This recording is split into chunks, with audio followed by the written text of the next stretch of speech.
What's up, guys? We're going to do this 10-minute AMRAP today. AMRAP stands for as many rounds as possible.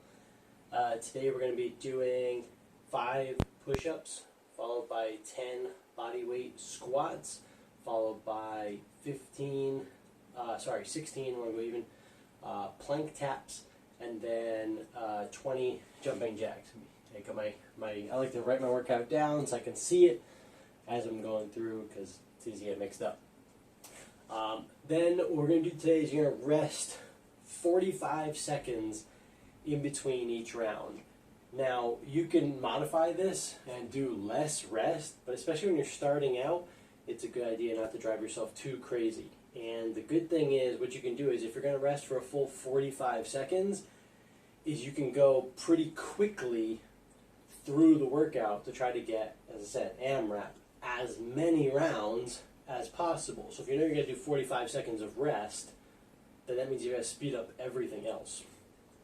What I'm going to do is one round showing you some modifications, and then I'm going to start my timer, and then I'm going to go. Okay? Okay, so exercise 1 is the push-up. Now, everybody knows the easy modification here is to put your knees down, but make sure you're doing this properly. So if you are going to do the push-up, make sure you get into a good stable position. Keep your core tight. Try to go all the way down. Keep your elbows in as much as you can, and then push yourself right back out. Okay? When I go to do my standard push-up, this is where I'm going to find my modification. What I like to do is get in my standard push-up form and then go down. And where my knees fall in this down position, that's where I want to keep my knees if I want to do push-ups on my knees. Then I'm just going to, I usually would cross my ankles over and push up from there. And this is my starting position here. Okay, and then what I'm just going to do is lower myself and bring myself up. It's important to make sure that you're still trying to maintain a good solid core throughout, even if you're doing the push-ups on your knees, and to not kind of come back here. That's really just going to be putting a very different spin on the push-up. You don't want to do this. It's still going to feel like work probably, but it's not the idea we're going for here. You want to come up nice and tall and then push. Okay, so that's the push-up. Then we're going to go into the 10 body weight squats. Simple modification for squats is you can either, if you're having difficulty, you can cut out some of the depth, or you can hold on to something. If you have something nice and tall that you can stand against, I don't know if you're going to see on this dresser, you can squat while holding on to something tall. This is going to help you stabilize yourself, but also keep you from bending way too far forward and coming up onto your toes more. You do want to make sure you're still sitting back on your heels. Another easy idea is to just grab a chair or something that you can grab onto, or that you can even put behind you. This is also good for monitoring the depth of your squat, is that I can just squat to the chair.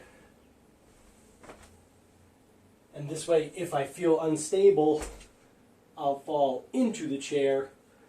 What you don't want to do, though, is get to the bottom of that squat and then just sit and relax and slump.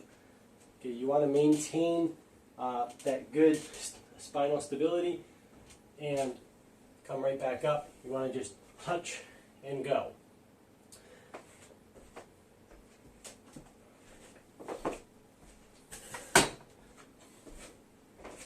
Next up, we have the plank taps. So this will be done from a high plank, and all I want to do is tap, tap, tap, tap my shoulders.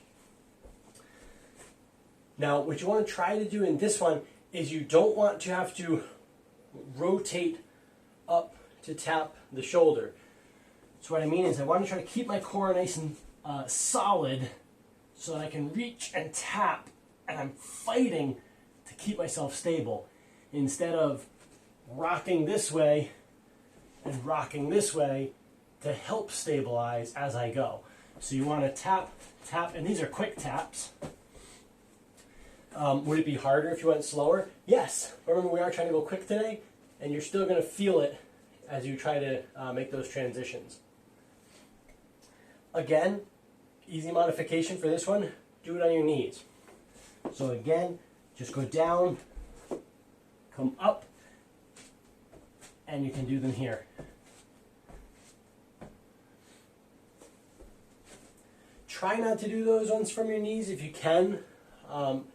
If you're not good at push-ups, you still might be able to do the plank taps without going down to your knees. I think it's a lot more effective, and you really get a better core work out of it by not dropping down to your knees.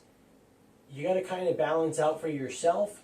Sometimes it's better to slow down if you can do it. If you can do the normal exercise, but it's going to take you longer, that's going to be better in the long run than doing the handicap exercise so that you can go faster. Okay, it's not always just about the time.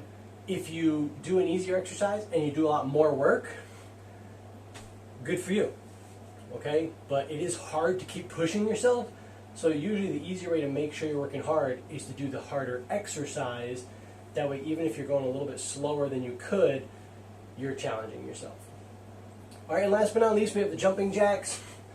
You know what a normal jumping jack looks like. If you don't, you're going to see me do it in a minute. Easy modification here is also a good mobility exercise to get you started, is the walking jumping jack. And basically just take the jumping out of the jack. So I would just step out and bring my hands up, and then step together and bring my hands down. And you can kind of take a couple steps either direction depending on what kind of space you have, or you can just go right back and forth if you don't have a lot, and I can just do this. Okay, the key is I still want to get a nice wide step. I still want to keep my arms as long as I can really try to keep them with just a little bit of a bend, and bring them all the way around and up to touching at the top if I can, and then bringing them down. If there's a mobility issue and that's too difficult for you, then just do as much of that range of motion as you can. You just want to avoid one of these. Okay, people start to get, they think that they're starting to be really efficient, and okay, this is really limiting your range of motion and the amount of work that you're doing. That's all it's really doing. And yeah, maybe you're going a lot faster, and if you're just going for that cardio aspect, good for you. But this workout isn't meant to be strictly cardio. You still want to get that shoulder activation of bringing your arms all the way up and all the way down. Okay, I'm going to get some water. Make sure you've got water handy. I'm going to set a stopwatch timer, and then we're going to get going. Remember, you want to go hard during the round to get it done quick, and then you want to take your full 45 seconds rest and adhere to that. Don't rush yourself because you're like, no, I'm fine, I don't need 45 seconds rest. Take the 45 seconds rest. But also, as soon as that 45 seconds is up, you're working. Okay, let's set the timer and let's get started. Here we go.